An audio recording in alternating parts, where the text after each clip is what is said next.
snake oil, right? Because when I started practice in the 80s, we had nothing. I don't even think we had Keflex back then. We had penicillin. And patients were losing. I'm a surgeon. I have been a surgeon for my entire practice life. And always the discussion with patients about losing a piece of their leg, their foot, whatever. And it always made me feel that I needed more. So I came across the first snake oil, platelet-rich plasma, back in the 80s. And when I would speak about it, people looked at me like I had horns. And now everybody uses platelet-rich plasma. Then we brought in shockwave therapy. Again, people thought it was snake oil. And voila, we have great data showing that when you use shockwave therapy, it releases growth factors and it does absolutely enhance healing with PRP. Well, along came 2007 and I came across placental tissue, and this was a game changer. We had a patient facing below knee amputation, non-healing wound, 3 years old, and I had a bioengineer partner, and we said, well, what if we took placental membrane, the sac that holds the baby, and we grind that up, and we mix it with the amniotic fluid? What will happen? So I said to Larry, the patient, Larry, I got this possibly this snake oil. I didn't use that word, but this may work. It may not work. I don't know. Now, he had lymphedema. His leg was swollen like an elephant's foot on both sides. So he says, hey, I'll try anything, doc, to save my leg. I said, okay, let's give it a go. Of course, we signed all the consents and everything. And I injected him. And he comes in 5 days later. The wound is 20% closed. The lymphedema in both extremities has come down at least 75%. And he's in shock. He's like, how's this possible? I have another wound on my left side, and that closed. Oh, you never told me about that, Larry. So anyway, I said, let's try one more dose. We'll see what happens.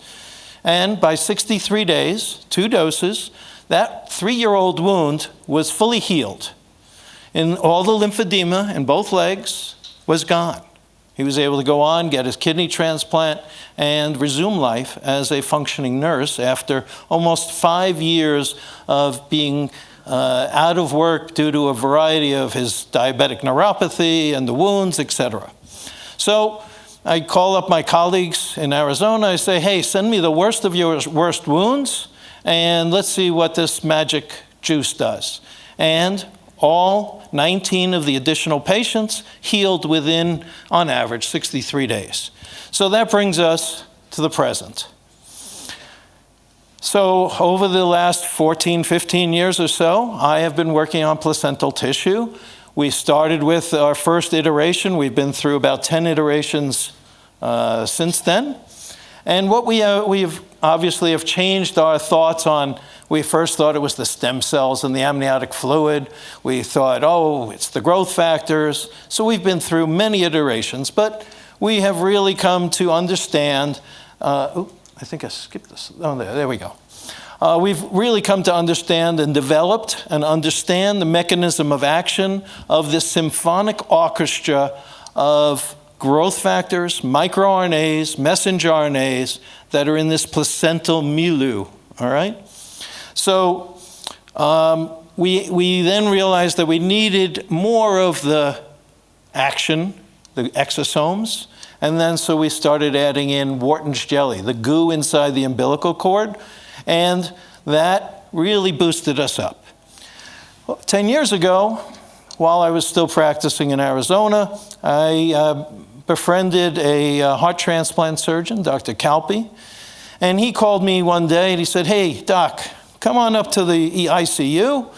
I said, I never go to the ICU. You know, I'm a carpenter. I just cut bones and reposition them.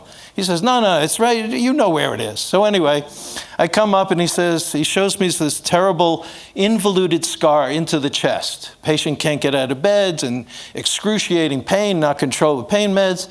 He said, do you think your stuff will heal this? I said, I've never used it on a scar. And so what happened? We injected around the scar, and within 3 days, that scar fully released, and the patient was able to start their cardiac rehab. And that started Dr. Kalpi and I's journey into cardiothoracic care. How can we improve cardiac function with these placental membranes and fluids? Well, over this 10 years, we understand that we have an incredibly powerful and safe anti-inflammatory. And what causes us to age is our inflammation. We've also understand that we can upregulate some of the genes and metabolic pathways throughout the body to create and stimulate regeneration of the tissue. So exosomes, everybody I'm sure may have heard of it, and that's where the snake oil, because you hear about plant exosomes, all kinds of different exosomes. So how do we make them, or how do we gather them appropriately? So we, of course, test to make sure we see the surface markers, the size distribution, we're very, very cautious about. But if you think about it, all of you, right, this very moment, are producing trillions of exosomes. And I gotta hurry up. I didn't realize time was flying by. But anyway, so exosomes are little empty vesicles that each of your cells generate. Well, in creating a new baby, millions, if not billions, of exosomes are created. So we have created a process to test mothers, get their consent, ensure that there's no communicable diseases, and we collect what's left over after a healthy baby is born. We, of course, retest it, and then we have our proprietary process to ensure that we have safe product, and then we concentrate those exosomes. No dilution, no preservatives, because we've made it now an acellular product, so there's no debris. And we have found in our studies, in our animal studies, our mouse studies, our swine models, that we actually modulate the immune system. We see an increase in M2, all right? We see a modification in the healing process. So let me show you a couple of examples. First, on the heart. This is four recent papers over the last year we've generated showing an 83% reduction in postoperative AFib. This is a 40% incidence of AFib with any type of open heart procedure. All right? Now, so you can see we just put that patch on. Here's an instance where we use our liquid, our injectable, and you can see the limited motion, and then 72 hours later, injecting along supraspinatus and infraspinatus on this gentleman's shoulder, we get full restoration of function. How about burns? Here's a young girl, had a second-degree burn on her cheek, laying on a membrane. It heals without scarring. Third-degree burns, same way. How about the tip of a finger being amputated and being able to be put on and regrow that portion of the finger?